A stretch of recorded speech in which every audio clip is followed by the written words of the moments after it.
donc c'est le secret. mais am na yoo xam ne nii yenn dossiers yi malversation financière yooyu te nan la ñu war a def ñu waruñu leen ndax parce que bu ñu defee reddition des comptes. ñan je dis que les rapports par exemple su ñu defee ay rapports je dis que su ñu defee ay rapports. am ñoo xam dañ leen épinglé ñu nekkoon dans l' administration. ñooñu tey nan la leen war a def déjà ñooñu tey danañ war a génn si administration. ñan ngay wax est-ce que da ngay rejoindre le premier ministre. non par rapport ak. non mais si dama xëy na Mimi Touré ak Abdourahmane. xam nga si terrain meeting bi nous sommes des contribuables mooy li may wax. gis nga alalu askan bi la. te lépp lu askan bi lu nu bokk. dañ ko war a kenn waru koo luubal man toujours li ma dama ne képp kuy gérer boo demee ba fégal. bala ñuy def ay rapport war nga rendre compte aux Sénégalais. par rapport à ta gestion. ñu mun a xam soo ko deful tamit y a des corps yoo xam ne ils sont agréés. ñu def ko jébbal ko à qui de droit. su ko defee ñu xool donc saytu na nga doon gérer say finance. sa gestion voilà sa gestion. su leeree amul problème su leerul tamit. yoon li mu si wax ñu def ko. allez-y mais dama ne la affaire Bassirou Diomaye Faye laa wax. xam nga yenn boppam sànq. ne moom il est du Pastef. Cheikh Tidiane Habib Sy nekkutoon Pastef mais li ñu gis tey coalition Diomaye ñooñu Pastef lañ nekkoon. non c'est un paradoxe.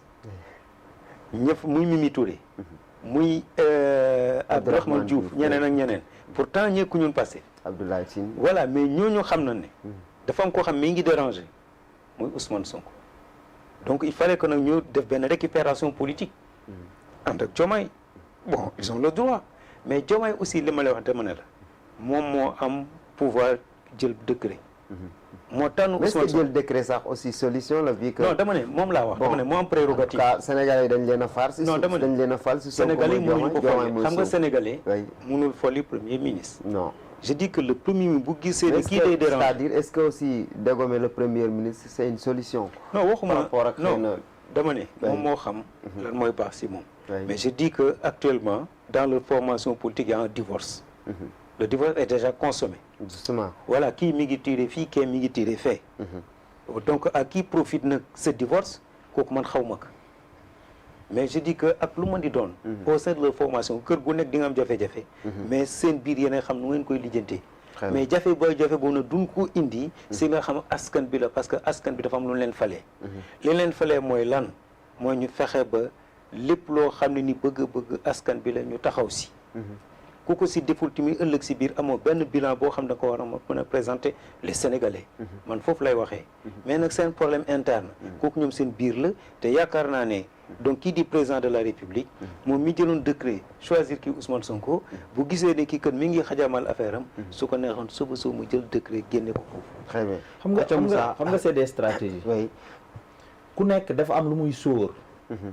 moo tax bëggut a teel a jël décision.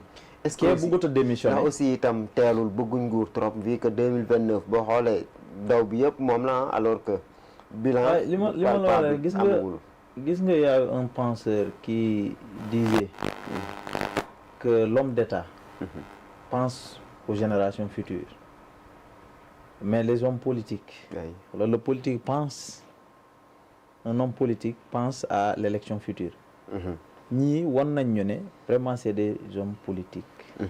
parce qu'ils pensent à l'élection future 2029 déjà commencé nañ koo wax depuis seen début mandat. loolu ça mine pratiquement un mandat. te mandat 5 ans dafa gaaw. trop. ils ne se rendent pas compte que le temps ne chôme pas. ça ne s'arrête pas. li leen desee boo moytul 2 ans yi mat na mars la woon. kooru daaw jéeg n'est-ce pas. 24 mars. 24 mars 2026. 26 léegi mu ñëw. donc 2 ans. sur 5 ans. 3 ans ci des génn ci temps élection yi ak leneen ak leneen. donc pratiquement jeex na. infrastructure bu am solo est-ce que mën nañ ko fee tëgg. ba pare ko. ba inaugurer ko. bu am solo laa comme ay TER comme BRT comme aéroport comme et cetera et cetera donc loolu tax.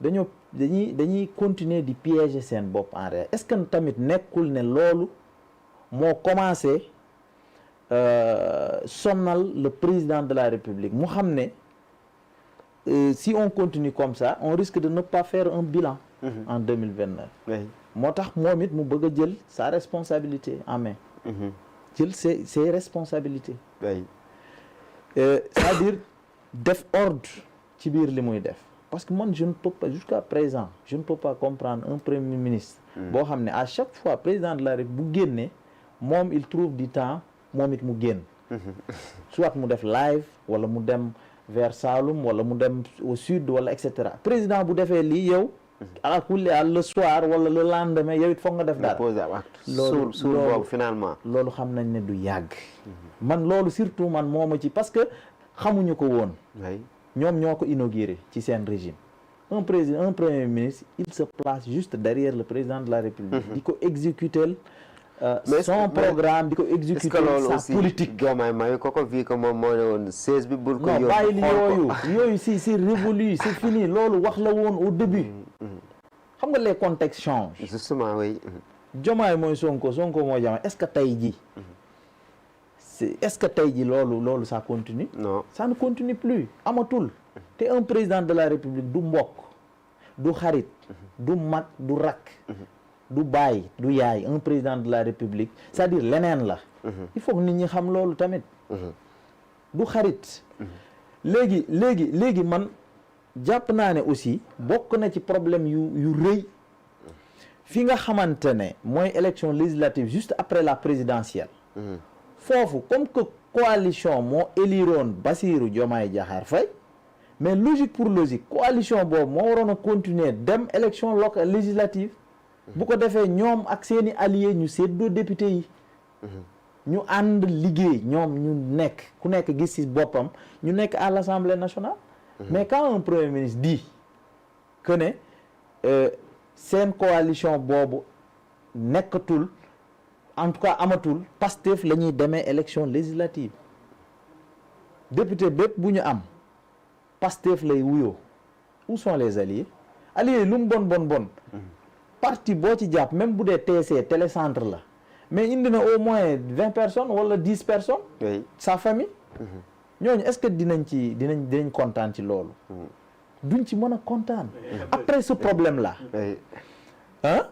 après ce problème surgit l'autre problème mooy ne que cette communication intempestive du premier ministre naan ay nous sommes au 4e sous-sol etc. mais loolu ça fait fuir les bailleurs le FMI depuis lors mënul ñëw financer Sénégal non boobu ak léegi te bu ñu amul jàppandalu FMI bu ñu amul vraiment un soutien suñu réew tolloogul foo xamante ne mën na demal boppam ñun on aime bien on veut bien être souverain on veut bien être autonome mais tollooguñu foofu boo tolloogul foofu nag da ngay naxanteeg ñi nga xamante ne ñooy bailleurs yi en tout cas ba keroog nga fay toll boo fa tollee nag ñu ngi bàkku naan 2 ans sans financement bu jógee ci FMI mais bu jógewul ci FMI mais loolu moo gën a graaw xamoo parce que de l'autre côté FMI c'est des taux concessionnaires presque les taux n'existent pas et puis le taux de la maturité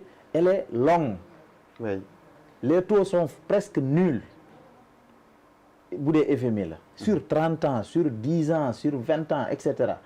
mais marché local bi sur le marché de l'UEMOA là c'est des taux élevés ba pare maturité bu courte la loolu moo gën a graaw moo gën a bon te loolu conséquences yooyu ñoo ngi koy commencer di gis marché bi la ñu war a fay non justement mais booboog léegi boo gisee secteur yu bëri am problème est-ce que nekkul ne xaalis bi war a dem ci yenn secteurs yi boobu la ñuy jël foofu dajale ko pour fay li nga xamante ne mooy l'UEMOA donc tout ça c'est des conséquences négatives yoo xamante ne ala kulli aal day dal ci suñu réew très bien allez-y ce rebondissement xam nga sama mi ngi wax boo xoolee jàngat bi xam nga Diomaye chaque fois on lui tend la perche sur le plan politique pourquoi cette réaction politique kon kay donc Ousmane Sonko la muy def du question dafay faagagal li nga xam mooy institution ñoom ñaar ñëpp doon déplacer curseur bi sur le plan politique kii buy réorganiser sa formation maanaam moom fàtte na Sénégal li ñu ko faloon mi ngi si formation politique am que là aussi c'est tout à fait non stratégie la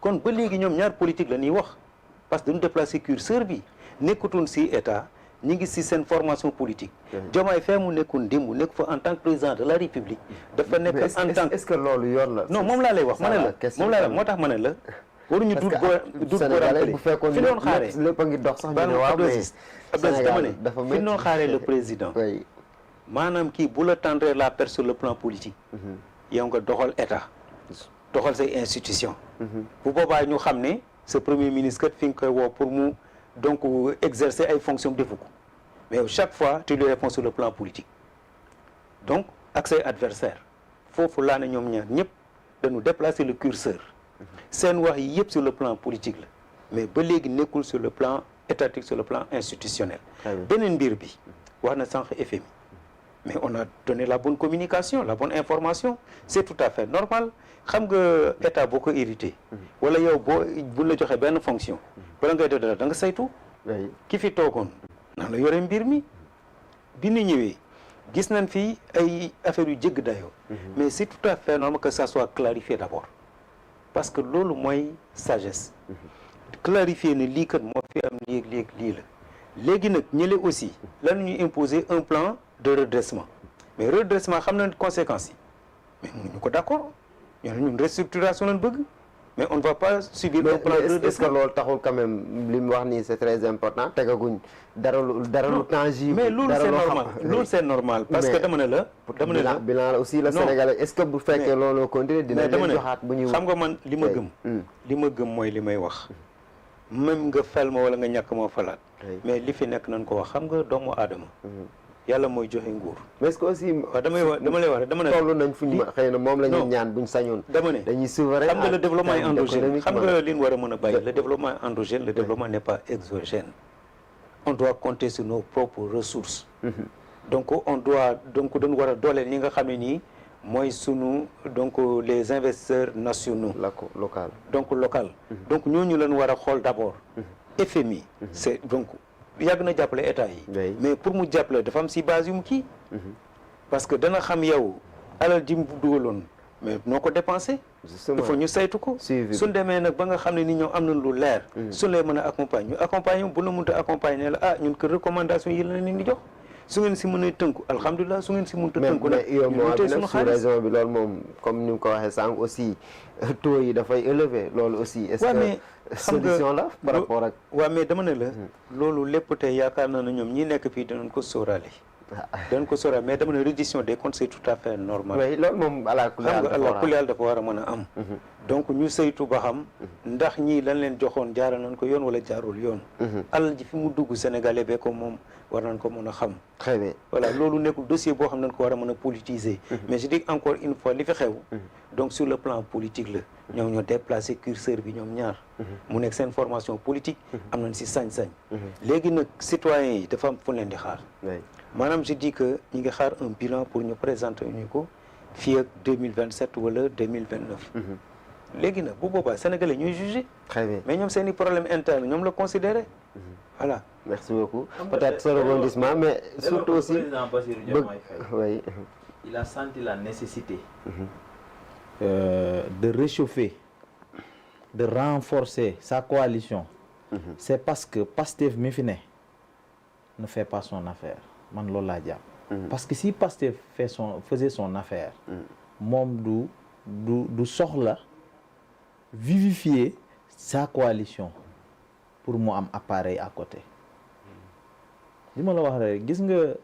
un président de la République a besoin d'un appareil fort pour soutenir l'État Pastef nag pour dire vrai ñoom Sonko moom mooy seen mbër ñoom may na ko loolu mais constitution may na ko li nga wax constitution moo ko may président lu bëgg a doxal ko su gisee ne moom kii kat mi ngi indi blocage mën na ko fa jëlee mais dama ne la Pastef aussi quoi qu'on puisse dire li mënta d'accord mën a toog di cheminer nit ki ensemble ba ngeen accéder au pouvoir nga ñëw di jël ñoo xam ne nii ils étaient contre donc leur programme loolu xel mënu ko nangu. sont des système boo xam ne moom nga doon xeex finalement moom moo fi nekk. mais ñoom aussi am na si droit léegi nag moom la fi nekk de deux choses l'une.